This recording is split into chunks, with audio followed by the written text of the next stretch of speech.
আজকে আমি রান্না করব আলু করলা দিয়ে ছোট মাছের চচ্চড়ি। হ্যালো এভরিওয়ান, আসসালামু আলাইকুম। সবাই কেমন আছেন? আশা করি সবাই ভালোই আছেন। সামনে কিন্তু কোরবানি ঈদ। তো কোরবানি ঈদে নিজেকে সুস্থ রাখার জন্য এখন থেকেই করলা খেয়ে অসুখ নিরাময় করা শুরু করে দিয়েছি। প্রথমে আমি নিয়ে নিয়েছি 2টা করলা। আমি কিন্তু এই তরকারিতে আজকে 2টা করলাই দিব।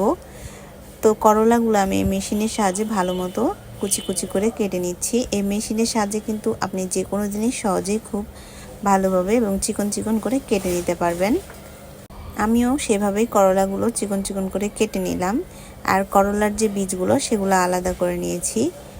আমার কিন্তু করলা কাটা শেষ, তা আমি একটা ভিডিও নিয়ে নিলাম। এরপরে করলাগুলো আমি একটু লবণ দিয়ে একটু ছেনে নিব, তাহলে করলার তিতাটা কিন্তু একটু কমে যাবে। তরকারিতে কিন্তু তিতা লাগবে না। অনেকেই বলে করলা অনেক তিতা, তিতার জন্য কিন্তু কেউ খাইতে চায় না অনেকেই। তো করলা যদি একটু লবণ দিয়ে চিপে নেওয়া হয় তাহলে করলার তিতাটা অনেকটাই কমে যায়, তরকারি খাইতে তখন ভালো লাগে। বেশি বেশি করে করলা খাচ্ছি। যেমন আজকেও আমি রান্না করব আলু এবং করলা দিয়ে ছোট মাছের চচ্চড়ি।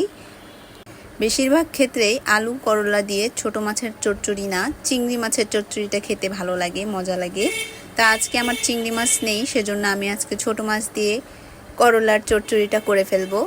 তো প্রথমেই আমি পেঁয়াজ, রসুন, মরিচ সহ বাকি মশলাগুলো খুব ভালোভাবে মাখিয়ে নিয়েছি। এরপরে কেটে রাখা আলু এবং করলাটি ঢেলে দিয়েছি। তারপরে এটাও সুন্দর করে মাখিয়ে নিতে হবে। এটা ভালো করে মাখাতে হবে। যত ভালো করে মাখাবেন স্বাদ তত বেশি পাবেন। আমার ক্ষেত্রে এটাই মনে হয়, তাই এটা ভালো করে মাখিয়ে নেওয়া হচ্ছে। দেখুন, মনে হচ্ছে একদম তরকারি রেডি, এখনই খাওয়া যাবে।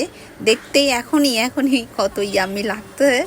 তো করলা এবং আলু মশলার সাথে ভালোভাবে মাখানোর পরে এখানে দিয়ে দিব ছোট মাছ। ছোট মাছগুলো দিয়ে দিব। এখন কিন্তু বৃষ্টির সময়, সারা দিন রাতই মনে হচ্ছে বৃষ্টি পড়ছে। বাসা থেকে তো বেরই হতে পারছি না। এদিক দিয়ে সবজির দামও বেড়ে যাচ্ছে আস্তে আস্তে। কি আর করার, কিছু করার নাই। 2-1টা সবজিওয়ালা রাস্তায় দেখতে পাচ্ছি, যাই দৌড় দিয়ে সবজি নিচ্ছি তাদের কাছ থেকেই। এখানে আমি ছোট মাছগুলো দিয়ে দিচ্ছি। ছোট মাছগুলো মাখানোর সময় খুব আলতোভাবে মাখাতে হবে, যাতে হাতে মাছের কাঁটা বেঁধে না যায়। যেদিন আমি এই মাছ কিনতে গিয়েছিলাম সেদিন একটা অনেক বড় ঘটনা ঘটেছিল। মাখানো হয়ে গেলে আমি এখানে পরিমাণ মতো পানি দিয়ে দিব। তারপরে চুলায় বসিয়ে দিলেই হয়ে যাবে করলা আলু দিয়ে ছোট মাছের চচ্চড়ি। এই মাছ কিনতে যেয়ে আরও এক বড় ঘটনা ঘটেছে আমাদের সাথে। সেই বড় ঘটনাটা কি জানেন? আমার মাছ আর মুরগির পুরা বাজারটাই চোর নিয়ে চলে গেছিলো। পরবর্তীতে আমি এই মাছ কিনি, কিন্তু আমি প্রথমে যে মাছ কিনেছিলাম ছোট মাছ, সেখানে অনেক ধরনের মাছ ছিল। আমার ফেভারিট মাছ ছিল, ট্যাংরা মাছ ছিল, আরও অনেক মাছ ছিল। আমার মনটা অনেক খারাপ ছিল। তারপরও আমি এই যেগুলো মাছ পরবর্তীতে আমি যা পেয়েছি তাই নিয়ে চলে আসছি। মন খারাপ অনেক। আমাদের রান্না কিন্তু একেবারেই কমপ্লিট। দেখতেই পাচ্ছেন, যেহেতু এটা আলু করলা ছোট মাছের চচ্চড়ি, সেহেতু আমি একটু তরকারিটা পুড়িয়ে নিয়েছি। পুড়িয়ে নিলে একটু টেস্টটা বেশি পাওয়া যায় আমার মনে হয়।